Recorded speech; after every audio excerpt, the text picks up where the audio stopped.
La communication dans l'Église, une histoire parfois mouvementée, et c'est Emmanuel Tourpe qui nous en parle.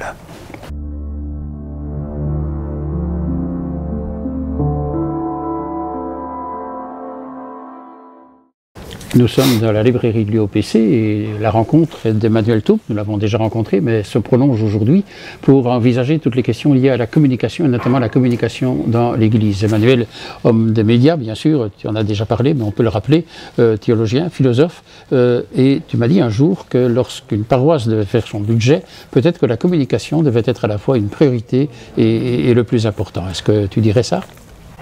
Aujourd'hui,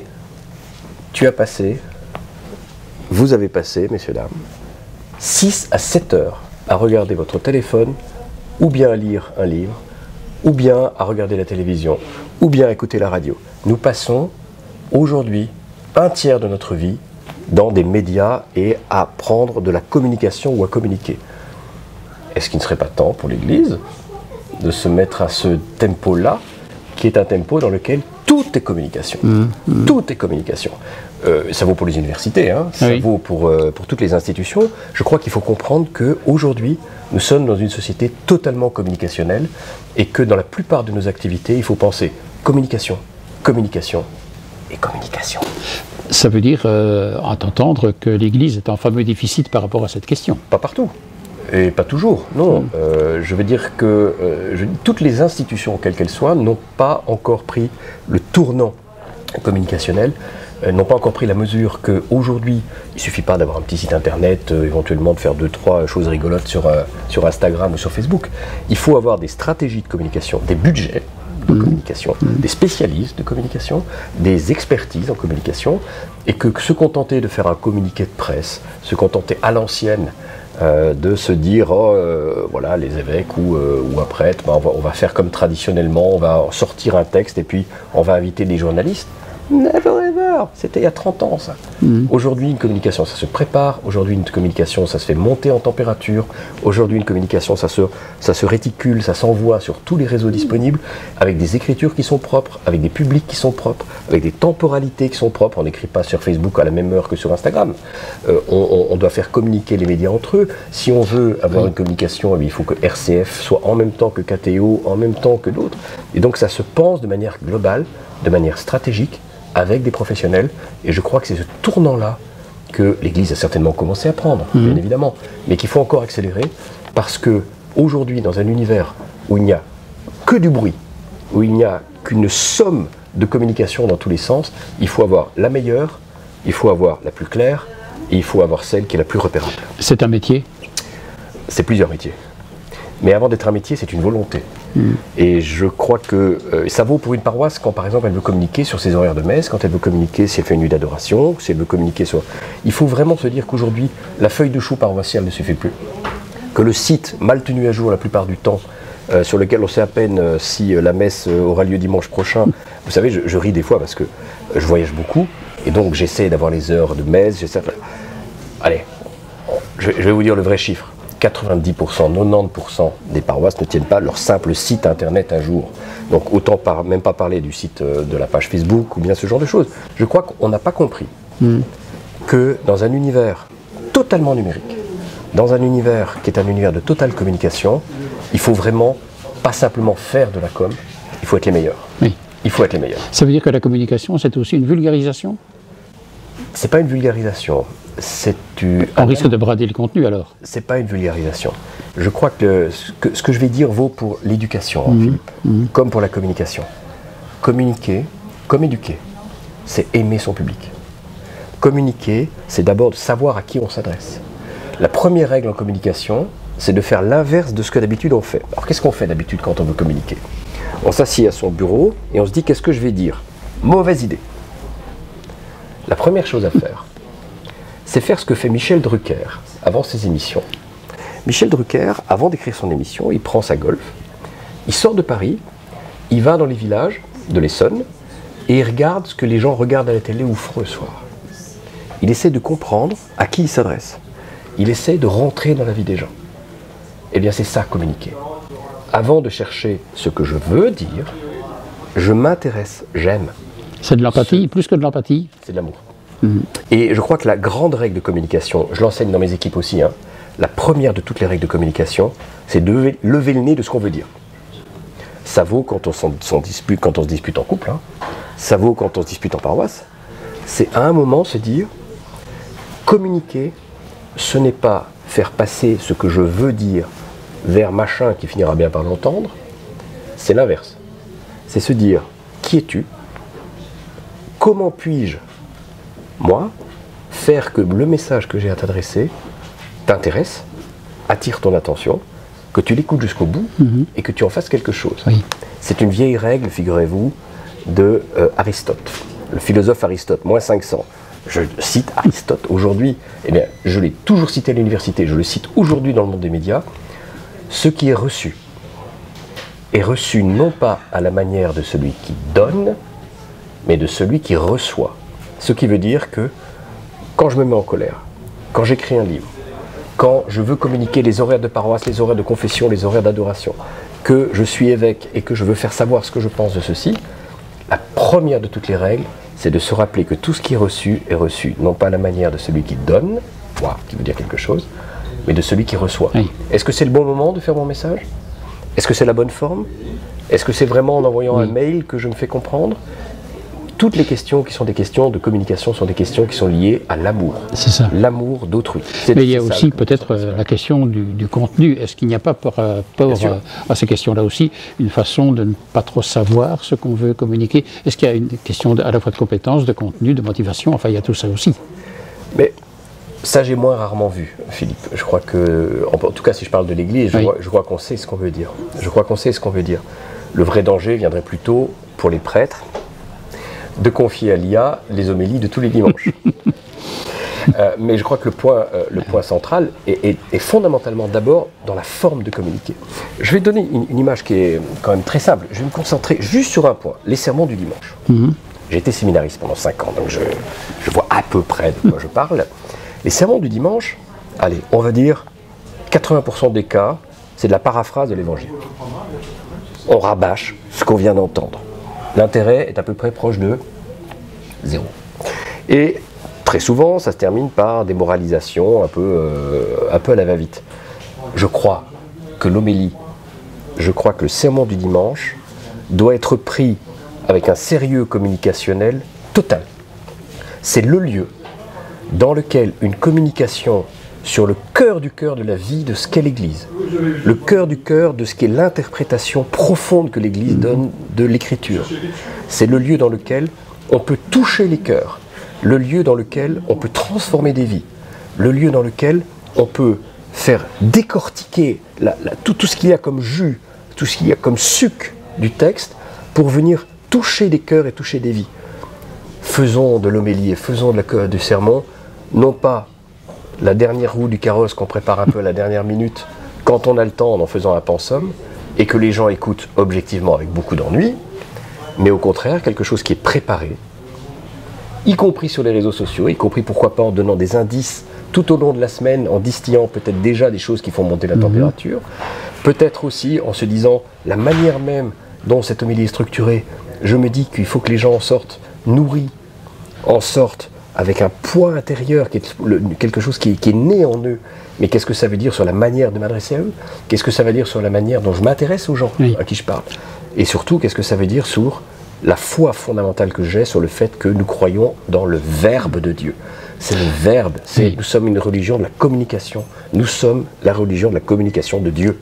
Pour dire ce que tu dis, tu as été invité par des conférences épiscopales, que ce soit en France, en Belgique. Les évêques écoutent ton message, je dirais que bien sûr, bien évidemment. Bien évidemment, on a la chance d'avoir en Belgique et en France des épiscopats qui sont ouverts, intelligents et qui sont attentifs à ça. Mais il y a partout, néanmoins, tous les épiscopats sont préoccupés par des dossiers comme les abus sexuels, etc., qui prennent énormément de temps. Mon rôle est souvent de rappeler que malgré les dossiers urgents, il faut que toutes ces questions de communication, rien que quand on fait un budget, savoir que le budget com, c'est pas le truc qu'on élimine en premier, c'est ce qu'on met en premier. Voilà. C'est tout bête. 2, que dans les recrutements dans les diocèses, avoir des gens qui sont spécialisés en réseaux sociaux, des gens qui sont des spécialistes de la communication, c'est fondamental. C'est fondamental. Et ça, je crois que ce n'est pas encore le cas partout. Je crois qu'il est important aussi que, par exemple, dans nos paroisses comme dans nos conférences épiscopales, on écoute les professionnels de la communication, tout simplement pour comprendre que le public qui est sur Instagram n'est pas le même que celui qui est sur Facebook, n'est pas le même que celui qui est sur le web, et qu'on n'entende plus jamais un prêtre, et qu'on n'entende plus jamais un évêque dire « j'y connais rien, c'est pas mon truc ». Ben si, c'est ton truc. Ben si, justement, je suis désolé, mais bien sûr que si, c'est ton truc de savoir ce qui se passe sur les réseaux sociaux. C'est là que ça se passe. C'est comme si on nous avait dit, je prends un exemple extrême, mais ce que je dis est volontairement frappant. C'est comme si après l'invention de l'imprimerie, on avait dit l'écriture et l'imprimerie, c'est pas mon truc. Ah bah welcome, il y a Luther qui va l'utiliser dans son coin. Bonne chance. C'est comme si on avait dit après la télévision, oh là là, faire des messes en télé, c'est pas mon truc, moi je vais pas dans ce bazar. Welcome. C'est comme si on avait dit à l'arrivée de la radio, oh la radio, c'est un machin, j'y connais rien, c'est un truc nouveau, ne nous mettons pas dessus. Welcome. Ce qu'on n'a pas fait pour le passé, on ne va pas le faire pour l'actuel. On est dans une situation, on enregistre le 28 février, c'est à préciser, le pape est hospitalisé, il est malade, on parle de grande convalescence ou de renonciation, ou peut-être état critique, etc. Tu as réfléchi un peu à cette question par rapport à l'Église, je crois. Oui, je fais paraître demain dans la Libre Belgique, donc ce sera le 1er mars. Oui, donc c'est déjà passé quand on s'écoutera. Voilà. Au moment où vous écouterez. Une chronique que j'appelle François le dernier pape, ou le pape ultime. C'est la provocation, ça? Non, c'est de l'admiration, Philippe. C'est de l'admiration parce que je renvoie totalement de côté la prophétie de Saint Malachie qui fait de lui Petrus Romanus, Pierre le Romain, le dernier des papes. C'est pas du tout mon propos. Ce que je dis et auquel je crois, et je le dis avec un immense amour et un amour très profond des 3 papes dont je vais parler, c'est qu'il y a une unité très profonde et un vrai don de Dieu, un vrai don. Je suis ébloui par la providence que représente ce triple don d'un pape qui a été un pape de l'espérance, Jean-Paul II. N'ayez pas peur, n'ayez pas peur. D'un pape qui a été le pape de la foi et de la raison, Ratzinger. Benoît XVI. Benoît XVI. Et d'un pape qui s'est montré le pape de la charité, l'Église, qui devait être l'hôpital de campagne. Un pape qui a été un pape de la miséricorde, un pape qui nous a rappelé que l'humilité et la charité étaient le cœur de notre existence, et que la charité vient compléter et même dominer la foi et l'espérance. Moi je dis merci mon Dieu, parce que ces 3 papes, ensemble, loin de les opposer, je les vois ensemble, un pape de l'espérance, un pape de la foi, et ce pape de la charité, c'est donc le pape ultime. Oui, dans ce sens-là. Voilà. Peut-être justement par rapport alors à toutes les questions qu'on pose en Belgique, tu les comprends un peu, ou tu te dis je suis plus loin, je ne sais pas trop bien. Quelle question par rapport à l'Église qui a quand même, des chrétiens qui ont quand même fort contesté par rapport à sa visite en Belgique et des choses comme ça. Non è calculato. Je crois que il y a eu de la mauvaise foi assez claire dans la manière dont le pape a été reçu. Enfin, je veux dire, à Louvain, le texte qu'on lui a mis qu'on a fait sortir alors qu'il n'avait même pas fini son discours avait été préparé en amont. J'appelle ça juste de l'impolitesse. De l'impolitesse. Je crois que de son côté, il a voulu très certainement jouer cavalier seul et montrer qu'il ne se laissait pas dominer par un agenda. Et donc, il est rentré dans quelque chose qui est politiquement et diplomatiquement totalement inacceptable, mais que je trouve très drôle. Et donc, que te dire à part le fait que on ne se concentre pas sur l'essentiel quand on se concentre sur ce genre de petites polémiques. Chacun joue son jeu, ou d'effarouchement, ou de... C'est pas intéressant.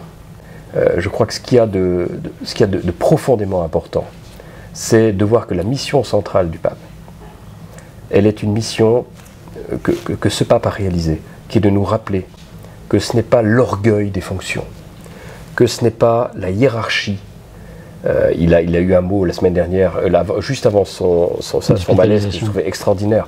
Au moment d'ordonner des diacres, il a dit « Vous ne montez pas dans la hiérarchie ecclésiastique, vous descendez dans le service ».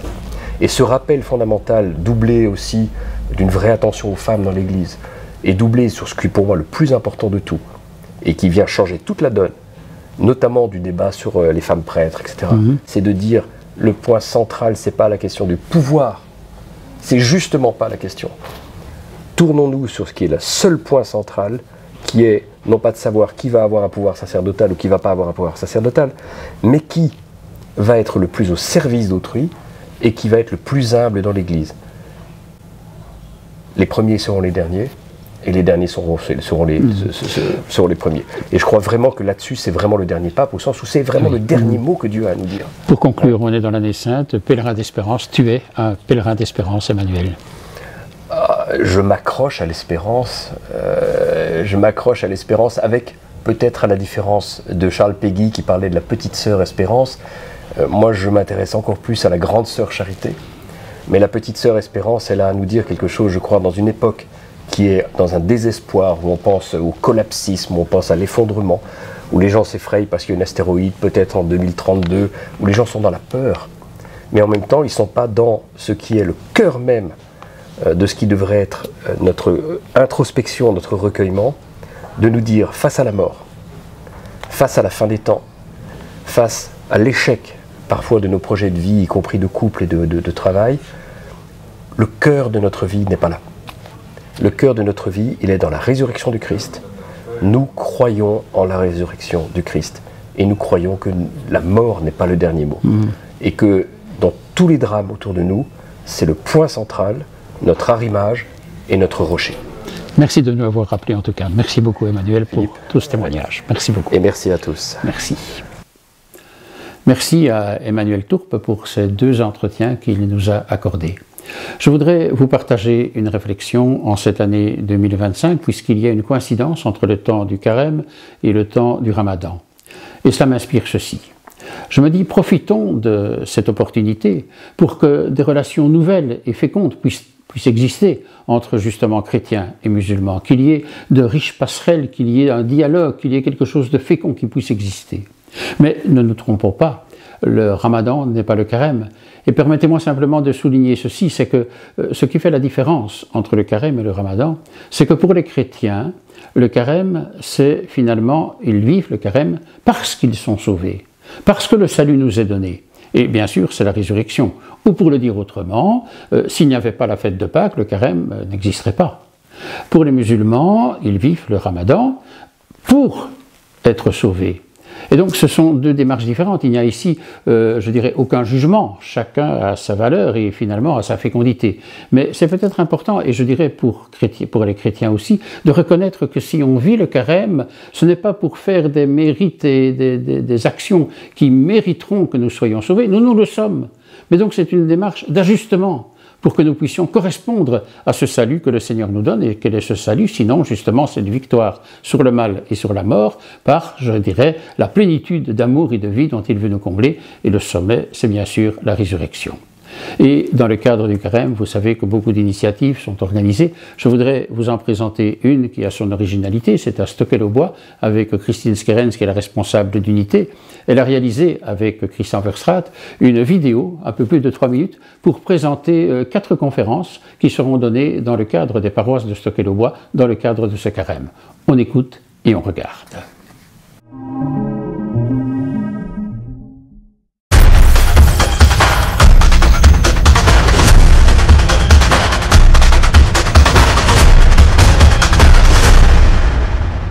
Le carême est une période de 40 jours. Attention, 40 jours en dehors des dimanches, parce que le dimanche, c'est pas carême. 40 jours pour se préparer et se convertir intérieurement à la commémoration de la résurrection du Christ. Pour rappel, cette année, Pâques, c'est le 20 avril et pour tous les chrétiens. Yes! Cette année, une seule date pour tous les chrétiens et même les juifs. Méga fête! Les chrétiens sont invités à renforcer 3 démarches fondamentales. Le jeûne, la prière et l'aumône. Tiens, ça me rappelle quelque chose. 3 des 5 piliers de l'islam? Que propose ici l'unité pastorale de Stockel-au-Bois? Une démarche qui s'appelle « Le Christ nous appelle, 40 jours pour l'âme et pour la terre ». Et il va falloir faire quelque chose pendant 40 jours? Il ne faut pas oublier qu'en 2025, on fête les 10 ans de l'encyclique Laudato Si. Quoi? Laudato Si. Une encyclique est une lettre du pape adressée à toutes les personnes de bonne volonté. Laudato Si est une phrase attribuée généralement à François d'Assise et qui signifie louer le Seigneur. 4 soirées, 4 jeudis soirs. Juste un truc, 4 soirées, ça fait pas 40 jours. Première soirée, le 13 mars. Comment me mettre en action pour changer ma relation avec la création en réponse à l'évangile? Création, c'est la terre? C'est chrétien le changement climatique? Répondre à l'appel de l'évangile, c'est prendre soin de notre planète. Deuxième soirée, le 20 mars. Manger autrement. Échange, discussion, dégustation. En des choses saines, agréables, avec un faible bilan carbone, et ce sera bon. Ah! Et avec une dégustation, en fait, c'est un peu soirée Tupperware. Ah bah, dans le fond, si c'est gratuit, je viens, même si c'est que des graines. Oui, on partagera simplement et joyeusement pour que notre conversion intérieure soit accompagnée d'un changement en profondeur. Troisième soirée, conférence entre autres avec entraide et fraternité sur l'action soutenue au Pérou. Ok, la dimension aumône, concrètement, j'ai capté. Ce qui est vécu au Pérou montre qu'un espoir est possible en profondeur. En cette année jubilaire où l'espérance est au cœur de notre démarche, c'est prometteur. Quatrième soirée, le 3 avril, soirée de prière au pied de la croix. Et là, la dimension prière. Ok, c'est clair. La croix est symbole de chaos, de la torture infligée à un innocent. Mais de la croix naît la résurrection. Face au chaos du monde, une espérance est possible. La vie peut jaillir malgré le changement climatique. Si nous agissions ensemble dans un même sens, d'où la conversion intérieure et extérieure. Ok, je l'ai. Alors, on peut compter sur vous? Sur toi?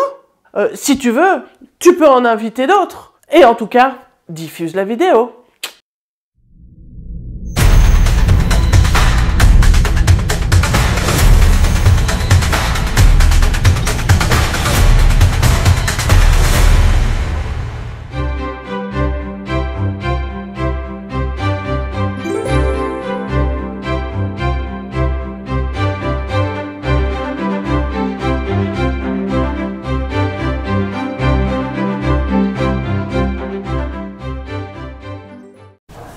Merci encore à Emmanuel Tourpe pour cette réflexion sur la communication dans l'Église. Merci à l'UOPC de nous avoir accueillis pour ces 2 rencontres avec Emmanuel Tourpe. Merci aussi bien sûr à Christine Skerens, la responsable de l'unité pastorale, pour ce montage à la fois original et bien intéressant, et à la réalisation bien sûr aussi, Christian Verstraat. Nous prolongerons bien sûr encore des réflexions sur le temps du carême. Je vous souhaite un bon carême, à très bientôt, au revoir.